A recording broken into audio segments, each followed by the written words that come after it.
ইউনূস মিয়া যার Nobel prize পান আর যাই পান না কেন, তিনি রাজাকার ছাড়া যে আর কিছু নন, এটা দিনের আলো মতন পরিষ্কার। অন্তর্বাস এবং বাড়ির পায়খানা সেগুলো খুলে নিয়ে গিয়েছিল এবং সেটা উঁচু করে ক্যামেরায় দেখিয়েছিল। একটা জাতির লোক যখন পায়খানা দেখানো নিয়ে খুব করে, গর্ব করে, তখন বুঝতে হবে যে খুব বিপদ বা রোগ খুব গভীরে চলে গেছে। ভারত সরকার কেন বাংলাদেশের উপর চাপ সৃষ্টি করছে না, এ সম্বন্ধে আমার একটু অনুযোগ আছে।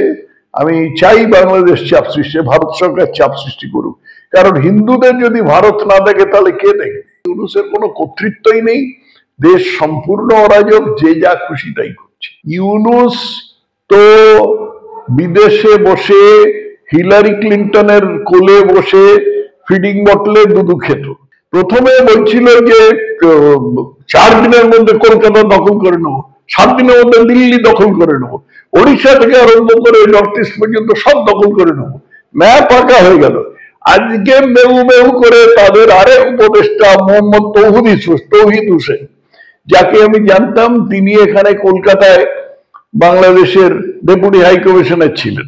সেই তৌহিদ হোসেন আজকে মেউ মেউ করে কাগজে একটা, ইন্ডিয়ান এক্সপ্রেস কাগজে একটা প্রবন্ধ লিখেছেন, তাতে লিখেছেন না না বাংলাদেশ ভারতের সাথে সুসম্পর্ক চাই।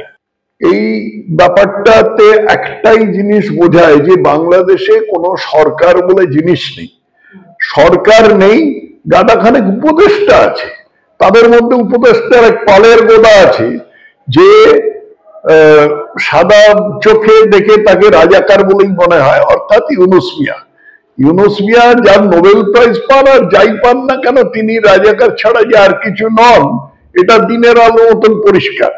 এবং যে ধরনের গুন্ডামি, নষ্টামি, ভাঙচুর শেখ মুজিবের বাড়িতে হয়েছে বা অন্যত্র হচ্ছে বাংলাদেশ জুড়ে, সেগুলোর থেকে এই আন্দাজটাই পাওয়া যায় যে এর পেছনে হয় তার প্রচন্ড সমর্থন আছে, আর তা না হলে কোনো কারোর সমর্থনও নেই, অসমর্থনও নেই। একটা বিভৎস অবস্থা হয়েছে বাংলাদেশে, যে যা খুশি তাই করতে পারছে। রাস্তা দিয়ে চলছো, তুমি যাতায়াত করছো, রাস্তা দিয়ে হাঁটছো, হঠাৎ একজন এসে তোমাকে তোমার ব্যাগটা ছিনিয়ে নিল। ছিনিয়ে নিয়ে কিছু বলতে গেলেই বললো যে না, শেখ হাসিনা মুর্দাবাদ, অমুক ইউনূস মিয়া জিন্দাবাদ ইত্যাদি বলে টলে সে চলে গেল। আজকে পরিস্থিতিটা এরকম দাঁড়িয়েছে। একটা জিনিস আমার আশ্চর্য লাগে, এই যে গাদাখানেক উপদেষ্টা এবং তার পালের গোদা এরা যে আছে, এরা উপদেশ কাকে দিচ্ছে এবং সেই উপদেশ নিয়ে কে সেটাকে কাজে পরিণত করছে? উপদেষ্টারা তো কাজ করে না, উপদেষ্টারা উপদেশ দেয় এবং সেই উপদেশটাকে কাজে পরিণত করে আর কিছু লোক থাকে। তো সেটা কারা? সেরকম কেউ যেহেতু নেই, সেই জন্য বোঝাই যাচ্ছে যে বাংলাদেশে এখন সম্পূর্ণ অরাজক অবস্থা চলছে এবং এই অবস্থা বেশ কিছুদিন চলতে থাকবে।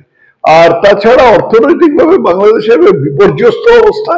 ভারত তাদের যৎকিঞ্চিত সাহায্য পাঠাচ্ছে, তাতে তাদের কোনো রকমে চলছে, কিন্তু খুব বেশি দিন চলবে বলে মনে হয় না।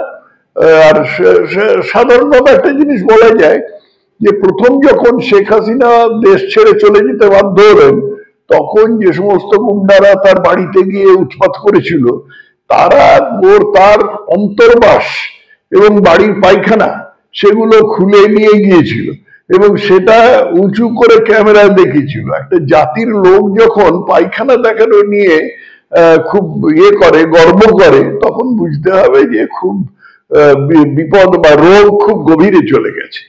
মোহাম্মদ ইউনূসের নেতৃত্ব আবার কি? মোহাম্মদ ইউনূস তো উপদেষ্টা, তিনি উপদেশ কাকে দিচ্ছেন? তিনি তো নেতৃত্ব দিচ্ছেন না, তিনি উপদেশ দিচ্ছেন। সেই উপদেশে কে কাজ করছে? এই প্রশ্নটা আমি একটুখানি আগেই তোমার কাছে রেখেছিলাম। কেউ দিচ্ছে না। মানে বাস্তবে বাংলাদেশে কোনো সরকার নেই, সম্পূর্ণ অরাজক অবস্থা। হাসিনাকে করতে হবে তো করে দে, অসুবিধার কি আছে? হাসিনাকে যদি বা আওয়ামী লীগকে যদি কোনো কারণে নির্বাচনে অংশ নিতে না দেওয়া হয়, তাহলে তাদের দেবেন না, তারপরে আওয়ামী লীগ নিজের মতন বুঝে নেবে। এমন তো নয় যে আওয়ামী লীগের সমস্ত সমর্থক বাংলাদেশ থেকে উবে গেছে বা তারা লুকিয়ে আছে বা তারা হয়তো এখন আপাতত একটু মাথা নিচু করে আছে, আজ বাদে কাল যে তারা মাথা উঁচু করবে না এরকম কোনো গ্যারান্টি নেই। এগুলো কোনো কিছুই জানি না, বাংলাদেশ থেকে কোনো খবর আসছে না, সম্পূর্ণ অরাজক অবস্থা। ঠিকই করেছেন, কারণ শেখ হাসিনার তো ব্যক্তিগত হয়ে আঘাত লেগেছে, তার বাবার বাড়ি, সেই বাড়িটাকে ভাঙচুর করা হলো এবং সেটা ব্যক্তিগত বাড়ি, সেটা কোনো সরকারি বাড়ি নয়, তো তার স্বাভাবিকভাবে আঘাত লাগতে পারে, তিনি এরকম বলেছেন। যেটা হচ্ছে এটা কোনো সুস্থ রাজনীতি তো হতে পারে না। একজন প্রাক্তন সভাপতি, একজন প্রাক্তন সভাপতি বা প্রাক্তন প্রধানমন্ত্রী, আমি শেখ মুজিবুর রহমানের কথা বলছি, একজন প্রাক্তন প্রধানমন্ত্রীর ব্যক্তিগত নিবাস ভাঙচুর করা হচ্ছে, এটা তো কোনো সুস্থ রাজনীতি হতে পারে না। এটা পাগলামি হতে পারে, আর খুব কট্টর ইসলাম, মানে যে রকম ধরনের ইসলাম আমরা এতে আইসিস এর কাছে দেখেছি, সিরিয়াতে দেখেছি, আফগানিস্তানে তালিবানের কাছে দেখেছি, সেই খুব কট্টর ইসলামের প্রকাশ হতে পারে, কোনোটাই সুস্থ নয়।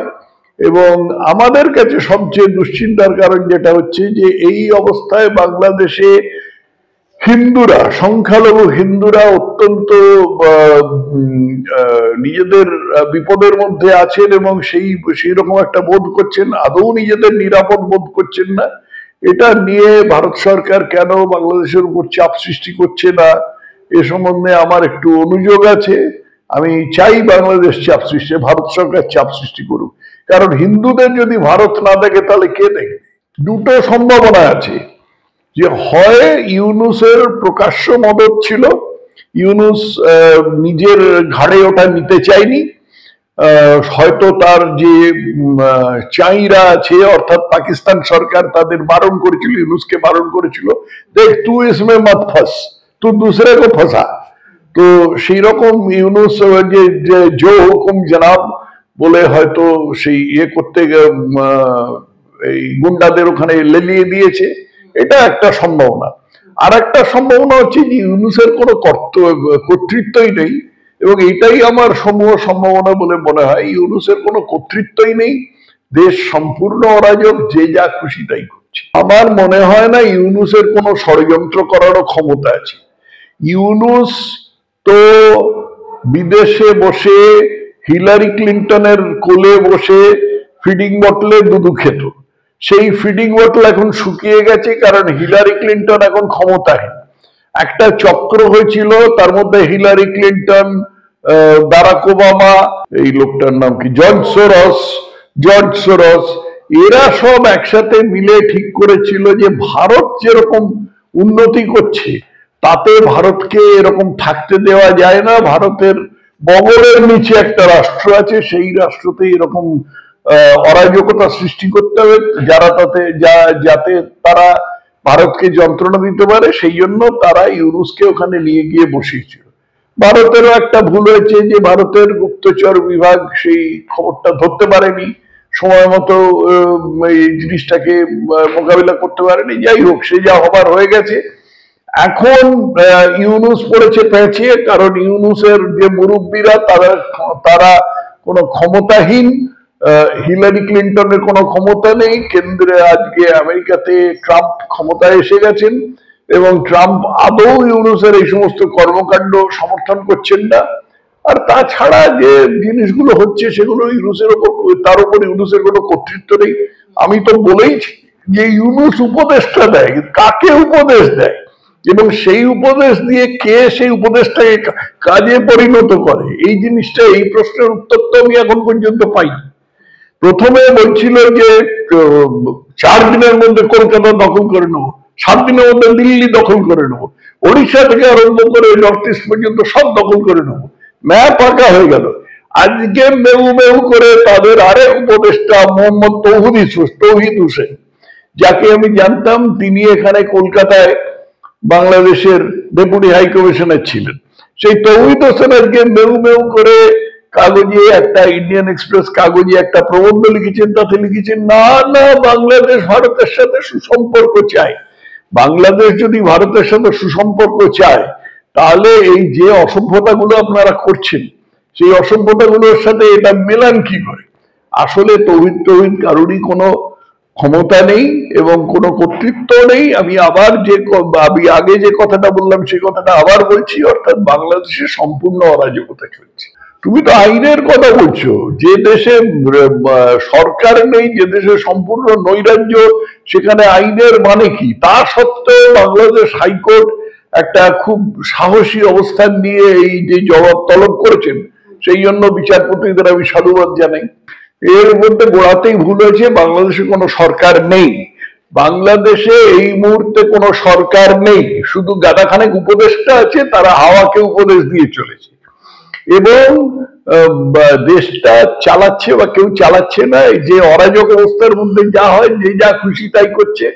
কিছু সন্ত্রাসবাদী ইসলামী, কট্টর ইসলামী তালিবান টাইপের কিছু সংস্থা আছে, যেমন আনসারুল্লাহ বাংলা টিম, হেফাজতে ইসলাম, হিজবুত তাহরীর, জামাতে ইসলামী, তারপর হরকতুল জিহাদুল বাংলাদেশ, এই সমস্ত কিছু সংস্থা আছে। তারা নিজেদের মধ্যে লড়ালড়ি করছে, আবার হিন্দুদের বিরুদ্ধে হিন্দুদেরও নির্যাতন করছে, আর যেখানে ঘর বাড়ি ভাঙবার ভাঙছে। এই তো অবস্থা দেশে। দেখো, 120 কোটি টাকা, তুমি যে অঙ্কটা বললে সেটা যদি ঠিক হয়, 120 কোটি টাকা এটা কোনো টাকাই নয়। এটা একটা দেশের পক্ষে কোনো হিসেবের মধ্যেই নয়। এইটাকে রাখা হয়েছে যাতে বাংলাদেশের মধ্যে দেখানো যে ভাই, তোমরা না খেতে পেয়ে মরে যাচ্ছ, তোমরা নিজেদের মাথায় লাঠি মারছ, আমরা পাশে আছি, আমরা তোমাদের সামান্য কিছু খুনকুড়ে ছুঁড়ে দিচ্ছি, তোমরা নিলে নেবে, না নিলে না নেবে, এইরকম একটা মানসিকতা থেকে করা হয়েছে বলে মনে হয়।